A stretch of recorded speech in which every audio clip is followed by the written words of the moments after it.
PR, bakit kaya biglang nagsara ang trading floor ng Philippine Stock Exchange sa BGC?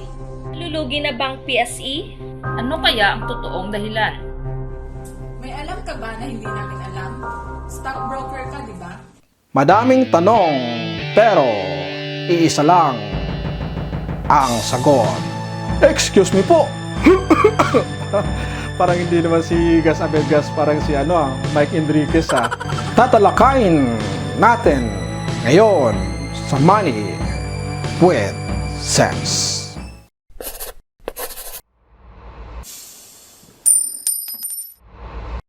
Hi guys, it's me again, Arnal, and welcome to my channel where we are talking about stock market, investment, personal finance, business, and anything in between. By profession, I'm a licensed stockbroker with Philippine Stock Exchange and also a licensed trader with Eastern Securities Development Corporation, one of the oldest brokerage houses in the Philippine Stock Exchange.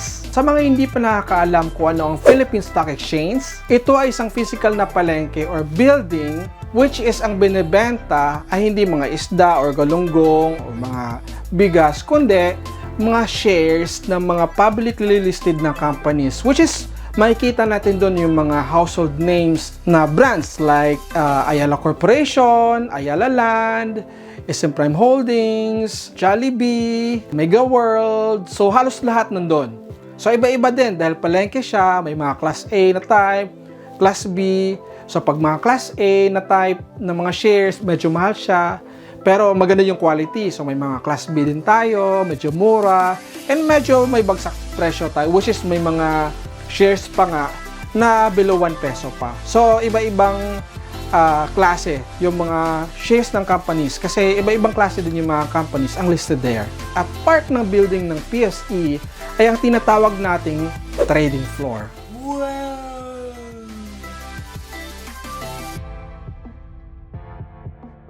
Kadalasan natin ito makikita sa mga reference na mga movies such as Batman Returns,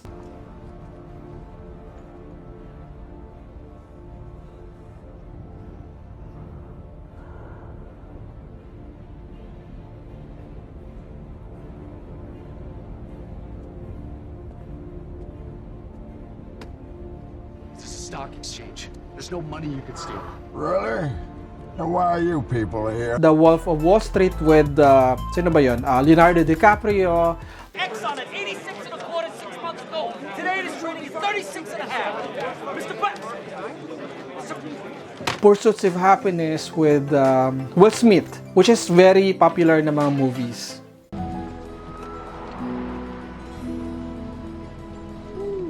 Man, I got two questions for you. What do you do and how do you do it? I'm a stockbroker. Stockbroker. Oh, had to go to college to be a stockbroker, huh? You don't have to. Have to be good with numbers and good with people. That's it. Hey, you take care. Kaya nga sobrang popular at household name talaga sa Amerika ang Wall Street. Alam niyo ba na ang Wall Street ay isang business district in New York where the biggest stock exchanges such as NYSE or New York Stock Exchange, Nasdaq, and many more are located. In Philippine context, we also have Wall Street. Hindi naman talaga nalalayo sa New York eh. If you've been to Makati or BGC or kahit nga sa Eastwood, diba, sobrang lalaki ng mga buildings, ang ganda ng mga architectures, then sobrang ganda ng mga facility, which is makikita natin na Class A talaga. And sa mga parts na to, dito din makikita yung mga stock exchanges natin. Like, we have Makati Stock Exchange na hanggang ngayon, doon pa din yung parang logo. Kung dito ka naman sa Ortigas, nandun pa din yung logo ng Philippine Stock Exchange. And ngayon, ang pinakabago, which is in BGC. So ngayon, kukwentuhan ko muna kayo. The Philippine Stock Exchange is almost as old as the Philippines itself. After the Filipino-American War, Manila Stock Exchange was founded in 1917 in Binondo. Philippine Stock Exchange is the oldest stock exchange in Southeast Asia and one of the oldest Asia as well. It was back then the business district in the country and also a business hub of Filipino-Chinese businesses. In 1967, Makati Stock Exchange was founded. Makati became the modern business capital. Most of the businesses were also moved there. Manila Stock Exchange and Makati Stock Exchange became brutal rivals for many years.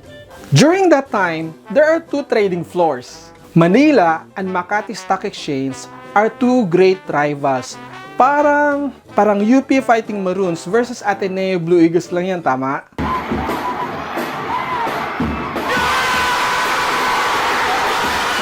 It resulted to confusions and price discrepancies ng mga listed companies. Pati ang mga brokerage houses were also having hard time kung anong price talaga ang susundin.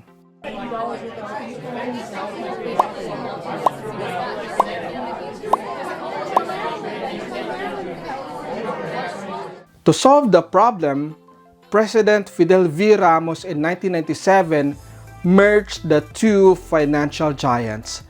The Philippine Stock Exchange was born. Kaya kung mapunta kayo ng trading floor sa BGC, you would see na merong dalawang bells as a reminder of the rich history.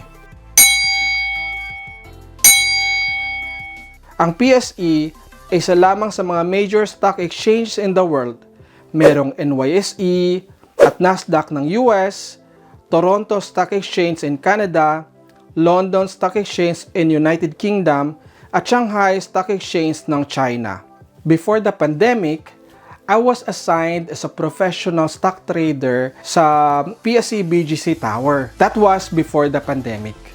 It used to be on Ortigas but was moved to BGC as a centralized establishments. Kasi di ba nag-merge yung Makati Stock Exchange, Manila Stock Exchange. And during that time kasi, dalawa pa din yung trading floors. Meron sa Makati. Kung nakikita nyo, di ba, usually makikita nyo dyan sa Makati, may part dyan, makikita nyo yung Makati Stock Exchange. Actually, may trading floor pa dyan. And isa dito sa may Ortigas na part, sa may SM, banda na part, sa may likod ng SM. So, may trading floor din dyan. So, nag-merge sila. That time, mga 2017 pa talaga na move officially dito sa BGC na building. So, para may centralized na talaga na trading floor. And the pandemic happened. The Philippines now under a state of public health emergency due to COVID-19.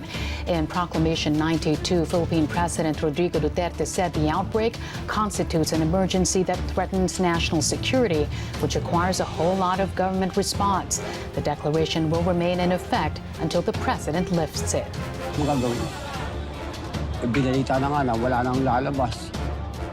Ayaw nila kami palabas eh. Dapat tulungan nila kami. And everyone was forced to work from home as we were trying to fight and survive COVID-19. Naalala niyo pa ba yon? Yung time na hindi po natin alam kung mag-work ba talaga yung setup na yun. May trabaho pa ba tayo? Diba? Nagko-close lahat. Sobrang panic lahat. Panic buying. Medyo chaotic during that time. And along with other establishments, the Philippine Stock Exchange was temporarily closed. We thought it was hard, but it worked. 1 year to another year. At naging kabisado na lahat to work and study online, which is really, really good. At unti-unting nag-open ang mga businesses at establishments at meron tayong hybrid arrangement or hybrid job workplace.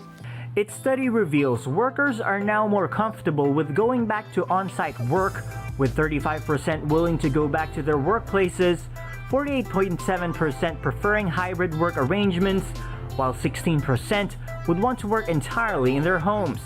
Which is, may online tayo, tsaka may mga days na pupunta tayo sa workplace natin. During that time, limited pa eh. And after a few months, eventually, everyone is welcome to go back to their offices kasi pwede na full capacity.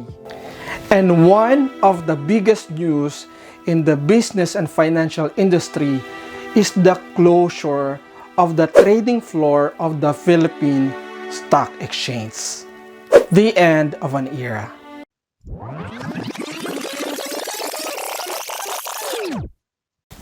Teka lang. Possible kaya na nalugi na tayo kaya nagsara ang trading floor ng Philippine Stock Exchange? This year alone lang, bumagsak ang peso natin at naging 59 yung palitan ng US dollar. Inflation at 8%, unemployment rate natin at 6%, at ang taas na ng gasolina, grabe. Or possibly naman kaya na may mga conspiracies or politics behind it na hindi natin alam. Or connected ba ito sa pagbagsak na ekonomiya natin? Possibly, di ba? Sasagutin natin yan, kaya stay tuned!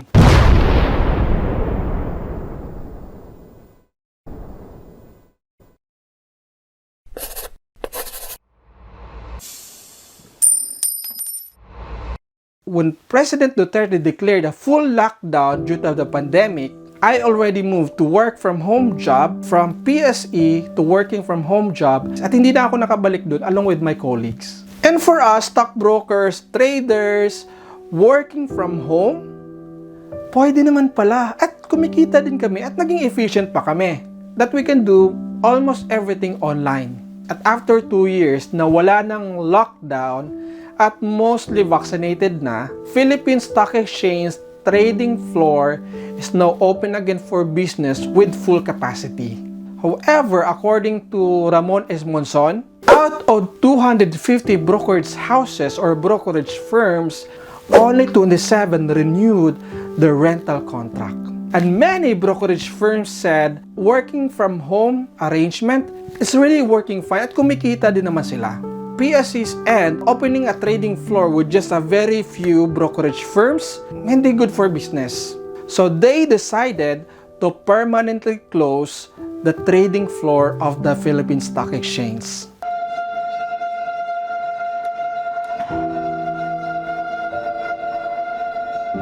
It's the end of an era. June 24, 2022 was an historic day for the Philippine Stock Exchange as it was the last physical trading day of this institution. The last closing bell rang at 3 p.m. on Friday, telling the traders on the floor that it was time to shut their books and head on home. Ito actually ang main reason kaya nagsara ang trading floor. Philippines joined along with stock exchanges which switched to fully online, such as London Stock Exchange, Borsa Italiana, Nasdaq, Toronto Stock Exchange, and Tokyo Stock Exchange. Bottom line, whether we like it or not, the face-to-face trading floor is the thing of yesterday. Online trading dominates in the financial world as a whole. As the influence of younger generation is into online and social media, the efficiency and speed of computer networks make them a big part of how the future of trading will shape. Eventually, people adapt to change.